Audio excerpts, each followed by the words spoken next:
So we're several pages into the 19th chapter on life, which Sri Aurobindo was developing. And to this point in this chapter, he has described Supermind as the ultimate creator of the universe. That mind, though, acting in a sense in service to the supermind, is that which develops forms and holds them apart so that there can be a diversity in the play. Life is a power of mind brought forth to aid in the dynamization of the manifestation. Mind manifests in force that we call life. Life in matter energizes forms, creates them, dissolves them, supports their intermingling and connections. But even when disintegration occurs, life is not itself destroyed. Life remains intact as a universal reality, undestroyed, immortal. And so now we have to come to terms with how we regard life. This may be life in the largest picture, but when we speak about life, there are certain associations that we have that we need to focus upon and see how Sri Aurobindo characterizes their action and whether they are a full description of what life is.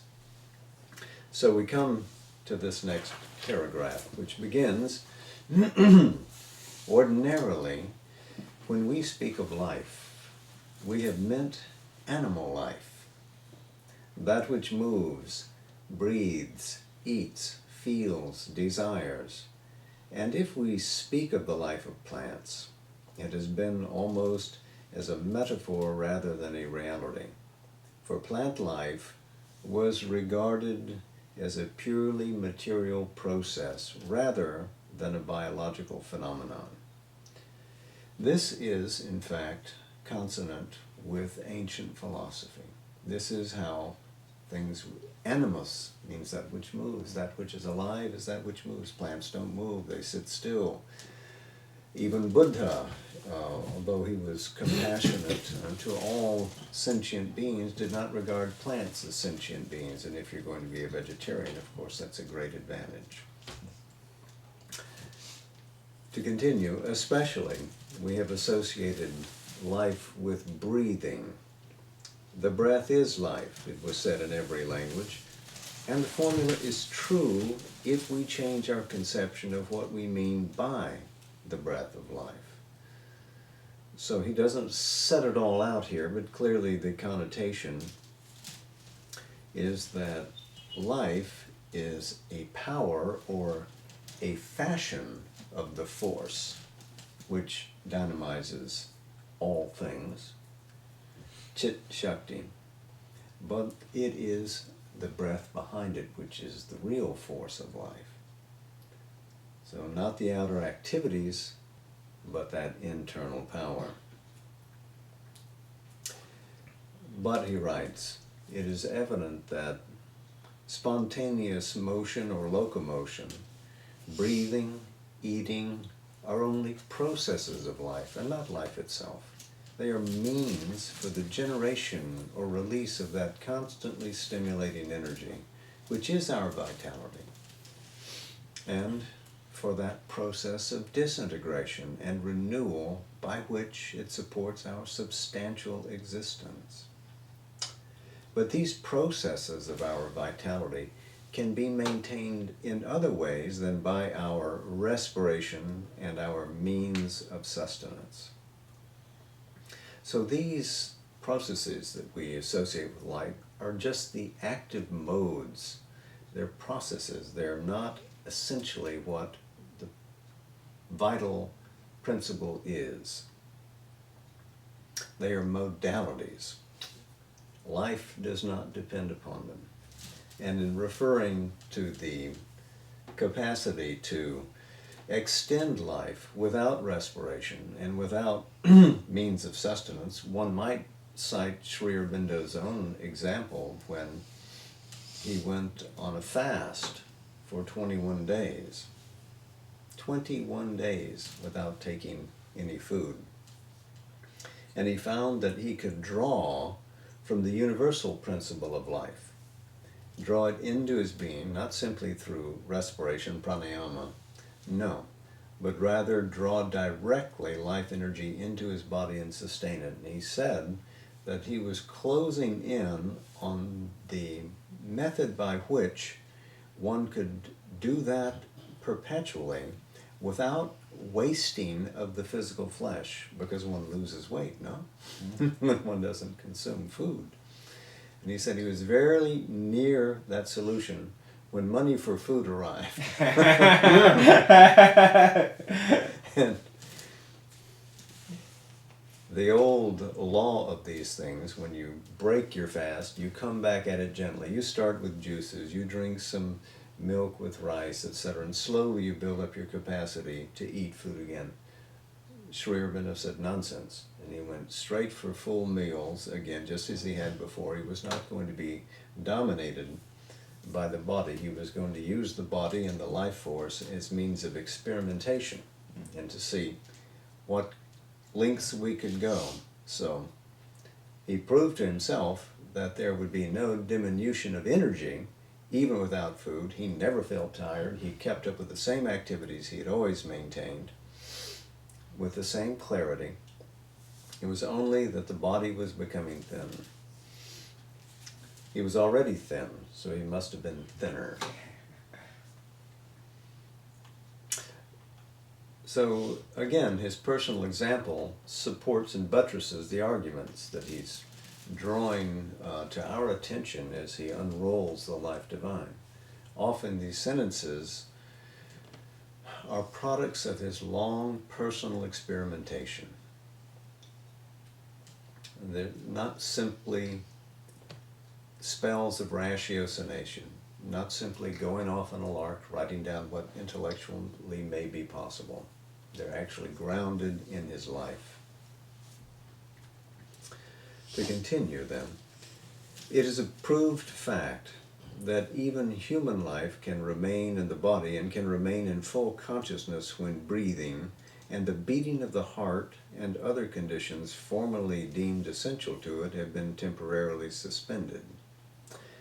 And new evidence of phenomena has been brought forward to establish that the plant, to which we can still deny any conscious reaction, has at least a physical life identical with our own, and even organized essentially like our own, though different in its apparent organization.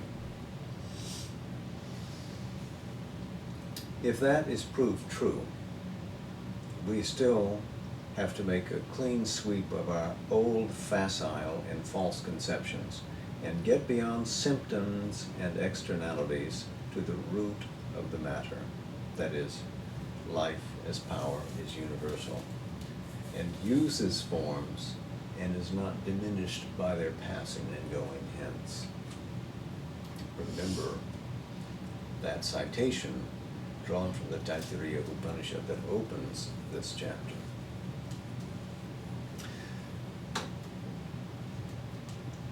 To continue, he writes, in some recent discoveries which, and we have a footnote.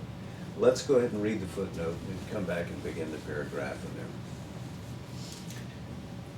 These recent discoveries, these considerations drawn from recent scientific researches are brought in here as illustrative, not probative, of the nature and process of life and matter as they are developed here. Probative means testing, affording truth, from probare in Latin. – Science and metaphysics, let me try that again. Science and metaphysics, whether founded on pure intellectual speculation or, as in India, ultimately on a spiritual vision of things and spiritual experience, have each its own province and method of inquiry. Let's underline that. This is a theme that is sounded continually in Sri Aurobindo, that to the Indian philosopher, it is not whether an idea allies with available evidence, but whether you have experienced it. It is the validity of one's own experience, deeply beyond ego, to the ultimate core of reality. Because consciousness is real, that affords the philosopher's view to be authentic. So when he writes, and writes from his experience, this should be something to the Indian eye that's different from the ratiocination of the Western metaphysician. Science cannot dictate its conclusions to metaphysics any more than metaphysics can impose its conclusions on science. Still, if we accept the reasonable belief that being and nature in all their states have a system of correspondences expressive of a common truth underlying them, it is permissible to suppose that truths of the physical universe can throw some light on the nature as well as the process of the force that is active in the universe. Not a complete light, for physical science is necessarily incomplete in the range of its inquiry and has no clue to the occult movements of the force. So, as much as we refine our physical instruments, the farther and farther that we extend them, we are still able to measure the resonances of conscious force as they reverberate through the physical, the material world. Can we, in fact, contact with instruments of science those things which are hidden to, i.e. occult, to materiality? And if we cannot, then can we judge them from a sheerly scientific position? For Sri Aurobindo, clearly, the answer is no. So now back to the opening of the paragraph. In some recent discoveries which, if their conclusions are accepted, must throw an intense light on the problem of life and matter, a great Indian physicist has pointed attention to the response to stimulus as an infallible sign of the existence of life. And here again, we're talking about J.C. Bose, Jagdish Chandra Bose. We've talked about him before, 1858 to 1937. The instruments that he used to measure stimulus and response, the chief instrument, the one that he invented, was called the crescograph. And he was a true polymath. He was skilled and authoritative in many fields of scientific inquiry, and was an early writer of science fiction.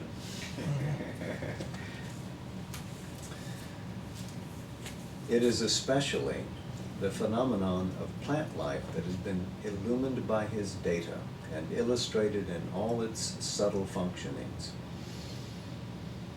But we must not forget that in the essential point, the same proof of vitality, the response to stimulus, the positive state of life and its negative state, which we call death, have been affirmed by him in metals as in the plant.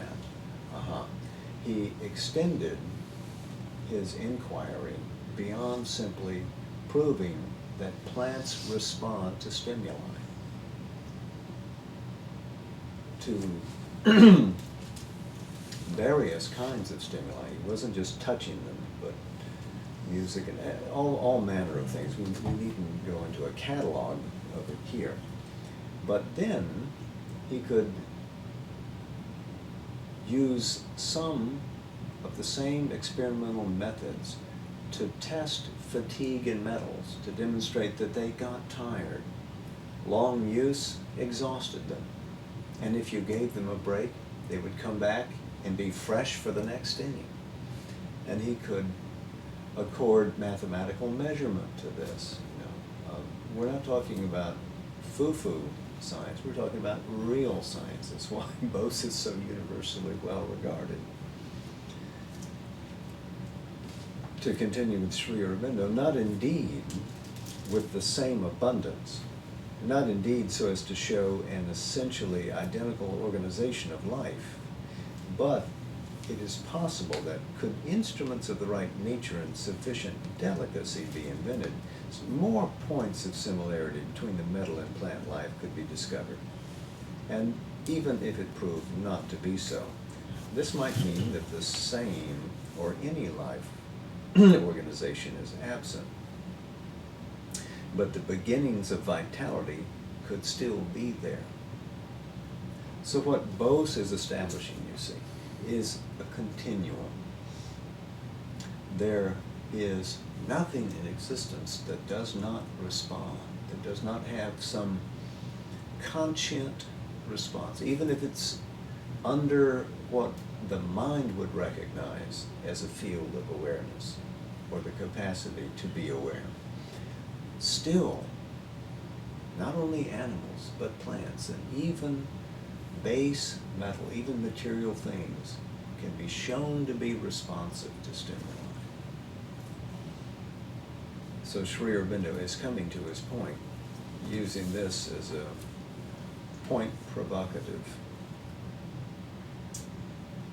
But if life, however rudimentary in its symptoms, exists in the metal, it must be admitted as present, involved perhaps, or elementary and elemental in the earth or other material existences akin to the metal. Life, then, is coiled in matter and can uncoil itself.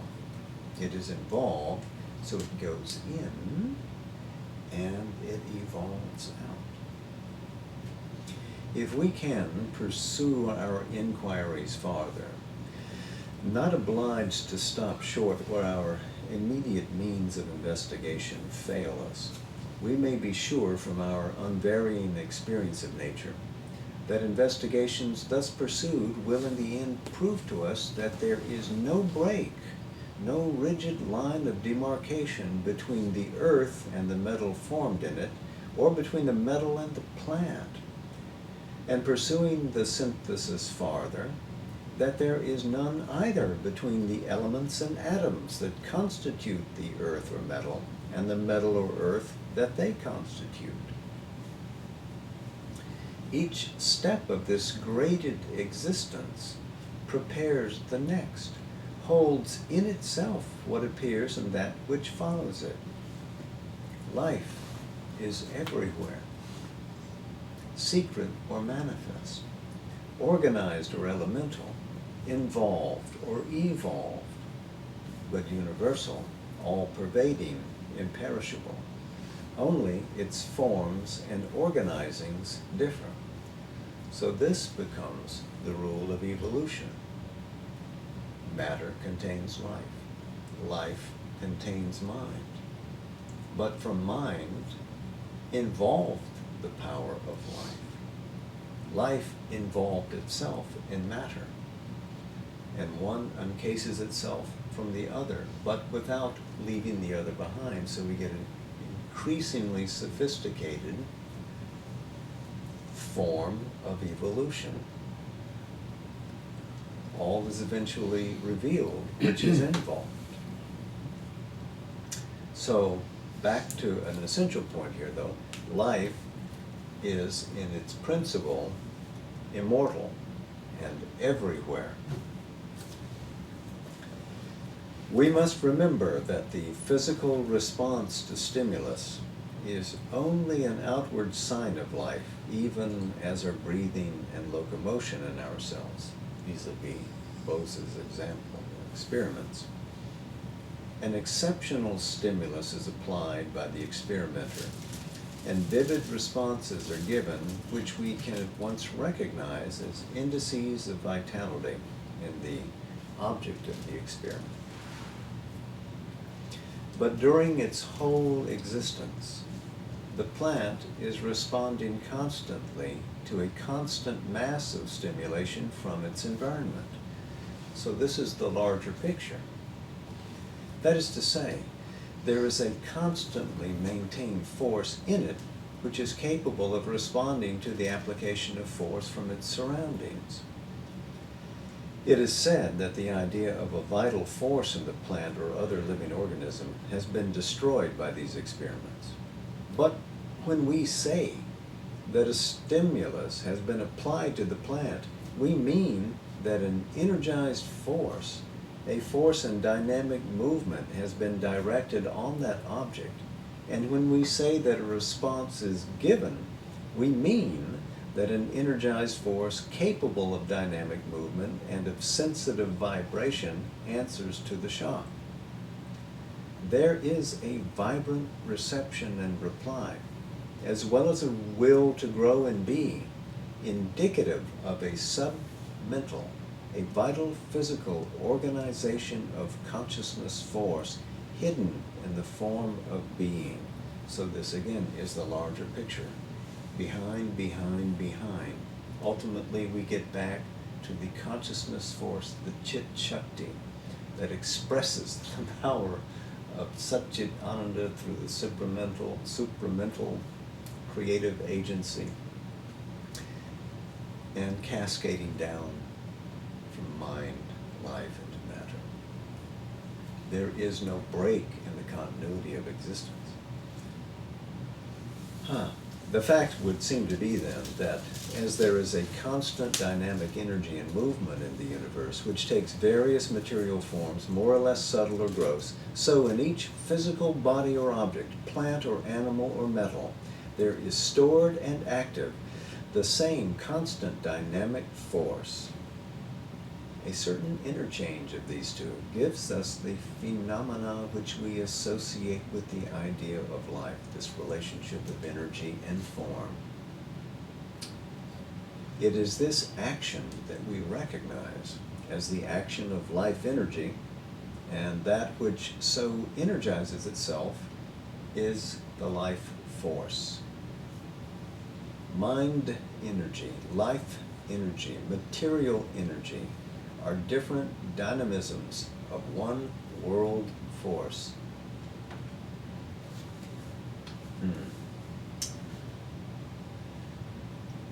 Even when a form appears to us to be dead, this force still exists in it in potentiality, although its familiar operations of vitality are suspended and about to be permanently ended. So, life is never absent in any material form. Within certain limits, that which is dead can be revived. The habitual operations, the response, the circulation of active energy can be restored.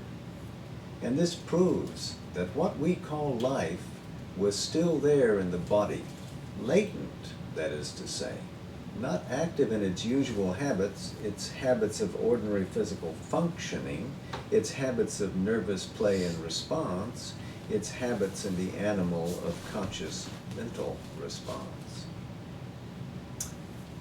It is difficult to suppose that there is a distinct entity called life which has gone entirely out of the body and gets into it again when it feels how, since there is nothing connected with the body, that somebody is stimulating the form. In certain cases, such as catalepsy, we see that the outward physical signs and operations of life are suspended, but the mentality is there, self-possessed and conscious, although unable to compel the usual physical responses. Certainly it is not the fact that the man is physically dead but mentally alive, or that life has gone out of the body while mind still inhabits it, but only that the ordinary physical functioning is suspended while the mental is still active. So in a state of catalepsy, which is a state of insensibility, where one seems to be clouded, completely oblivious to what is going on in the world or around, unresponsive to stimuli, we find out later that the person was fully aware, had not lapsed in consciousness. And we even have personal examples where people went into strokes and registered as though there were no brainwave activity at all, and so were brain dead, and later reported that, yes, I heard what you were saying, I was deeply concerned about it, I was trying to tell you that I'm fine, and I couldn't do it. So, life was not absent, mentation was not absent, but it temporarily unavailable to the body which had been struck. So that was catalepsy as his first example. So also, he writes, in certain forms of trance, both the physical functionings and the outward mental are suspended. Sounds the same, but afterwards resume their operation, in some cases by external stimulation, but more normally by a spontaneous return to activity from within. So here he's talking about occult or yogic trance, where there is the deliberate withdrawal of consciousness within into the other instruments, inside the body, inside the life force, inside the mind, and all of these are put in a state of suspension, you might say. And ordinarily there is a spontaneous return, that is to say, the conscious being inside elects to come back in, stimulate the life, stimulate the body, and return to outward awareness. But sometimes, even in that state of trance, somebody might come and shake you and say, well, there's someone on the telephone for you, and one has to come flooding back in, because who wants to miss a call? What has really happened is that the surface mind force has been withdrawn into subconscious mind, and the surface life force into subactive life. And either the whole man has lapsed into the subconscious existence, or else he has withdrawn his outer life into the subconscious, while his inner being has been lifted into the superconscient.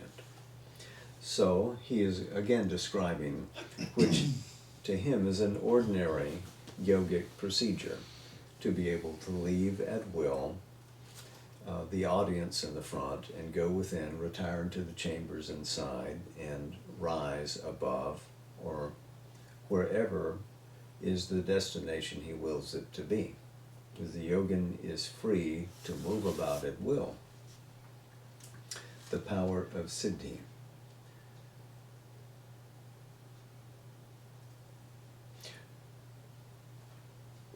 Subconscious, below consciousness, superconscient, above what is conscious. So what is conscious for most people is the realm of mental activity, what we call the mind.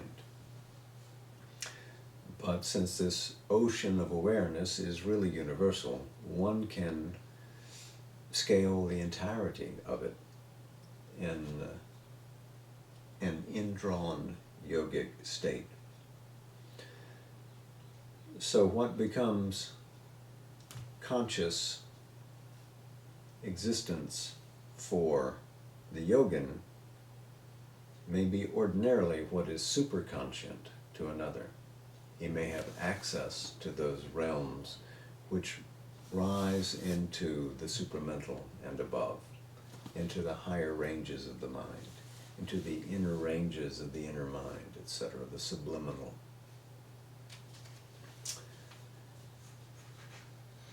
But the main point for us at present, he says, is that the force, whatever it be, that maintains dynamic energy of life in the body, has indeed suspended its outer operations, but still informs the organized substance. A point comes, however, at which it is no longer possible to restore the suspended activities. And this occurs when either such a lesion has been inflicted on the body as makes it useless or incapable of the habitual functionings, or in the absence of such lesion, when the process of disintegration has begun. That is to say, when the force that should renew the life action becomes entirely inert to the pressure of the environing forces, with whose massive stimulation it was wont to keep up a constant interchange. So life remains in the body during the trance and can resume unless something happens, a lesion or an interruption to the physique which does not permit it to go forward, or there is, in fact, in process, disintegration, the breaking apart of the form. Even then, there is life in the body, but a life that is busy only with the process of disintegrating the formed substance so that it may escape in its elements and constitute with them new forms, because nothing in nature is wasted. If life cannot express itself through this given form, if it's reached the end of its inning, if the wagon has to be taken apart, then the axle goes over here, the wheel goes over here, and they become part of a new instrument, right? Just so, life continues looking for its expressivity, and all the forms are used, all the elements of manifestation are recycled. Life is continually regenerated, never destroyed, inhabiting this form now and that form later. The will in the universal force that held the form together now withdraws from constitution and supports instead a process of dispersion. So in other words, as long as the will, the secret will that has not only allowed but enforced the formation of this living entity wishes it to be sustained, then it will be sustained. When that will recognizes that, gee, I've worn this one out, then it withdraws that will, that sanction, and the form is allowed to fall into its constituent elements, and we would say that the process of disintegration is complete. That's what we would call death. Life, then, is the dynamic play of a universal force, a force in which mental consciousness and nervous vitality are in some form, or at least in their principle, always inherent, and therefore they appear and organize themselves in our world in the forms of matter. So this refers us back to conscious force, to Chit Shakti, the second element of that trinity of the Satchidananda. The life play of this force manifests itself as an interchange of stimulation and response to stimulation between the different forms it has built up, and in which it keeps up its constant dynamic pulsation.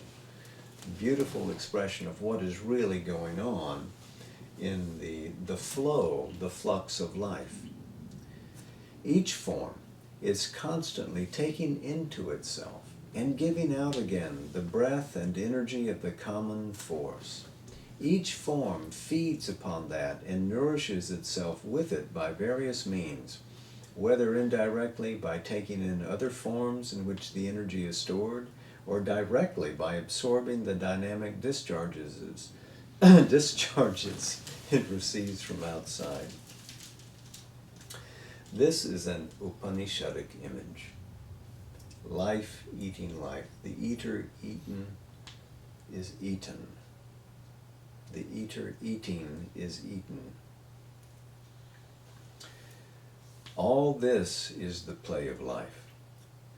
but it is chiefly recognizable to us where the organization of it is sufficient for us to perceive its more outward and complex movements, and especially where it partakes of the nervous type of vital energy which belongs to our own organization.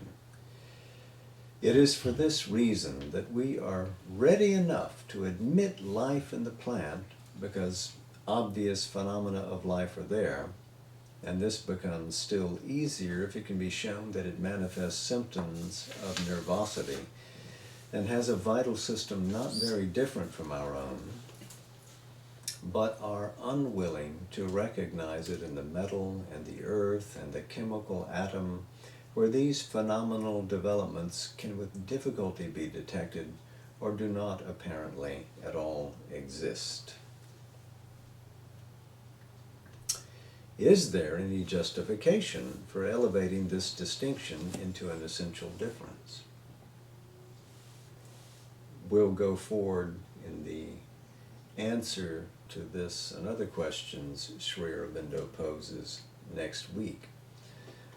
But we leave with this note that this distinction between plant life and life in the metal is artificial and cannot be sustained. So to, in a sense, recap what we've looked at tonight, there is no wall that separates plant and animal life. It is all part of a continuum. They are identical in essence because life is the same throughout. And they are akin in organization, whether life is inhabiting an animal form, a plant form, or even a metallic form. We would find, had we the instruments to measure, something akin in them, whether they are apparently sensate or insensate. And the larger point then is that life is a force that pervades the universe, and the interchange of energies and forms is what creates the characteristics that we recognize about life. Life is present in forms even that seem oblivious to us, whether it's a being that's alive and then falls into a state of cataleptic trance or goes into a yogic trance. Life continues even though death has apparently assumed possession of the being, because they can come back.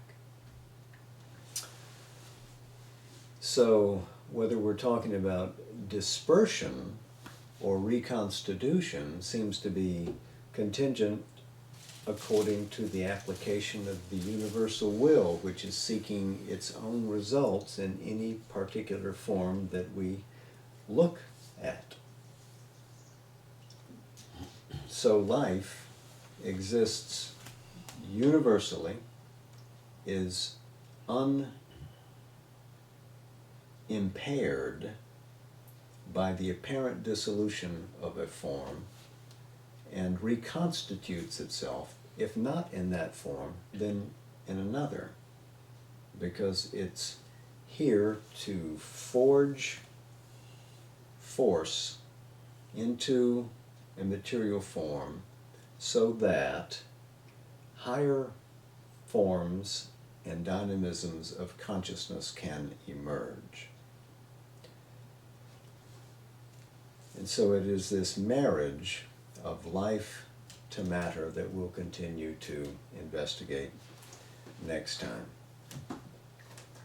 I may have found another passage which you'll, I hope, agree is relevant to what we've been reading tonight from Savitri.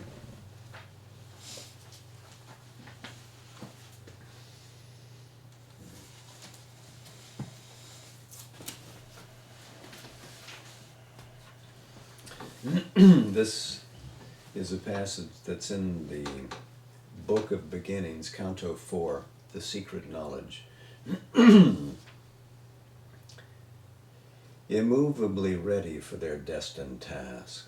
The ever-wise, compassionate brilliances await the sound of the Incarnate's voice to leap and bridge the chasms of ignorance and heal the hollow yearning gulfs of life and fill the abyss that is the universe.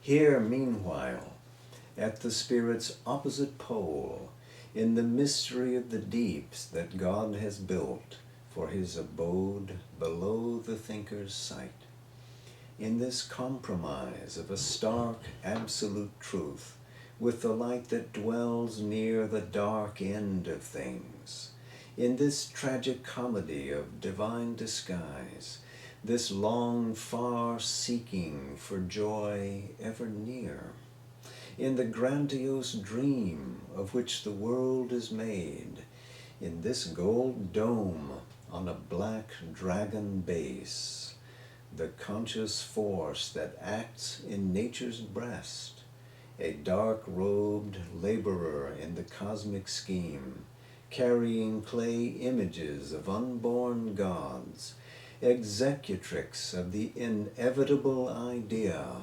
hampered, enveloped by the hoops of fate, patient trustee of slow eternal time, absolves from hour to hour her secret charge. All she foresees in masked imperative depths, the dumb intention of the unconscious gulfs answers to a will that sees upon the heights, and the evolving word's first syllable, ponderous, brute-sensed, contains its luminous close, privy to a summit victory's vast descent, and the portent of the soul's immense uprise.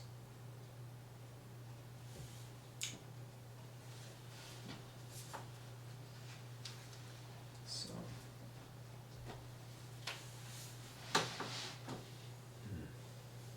namaste. Namaste. Jai Ma. Until next week.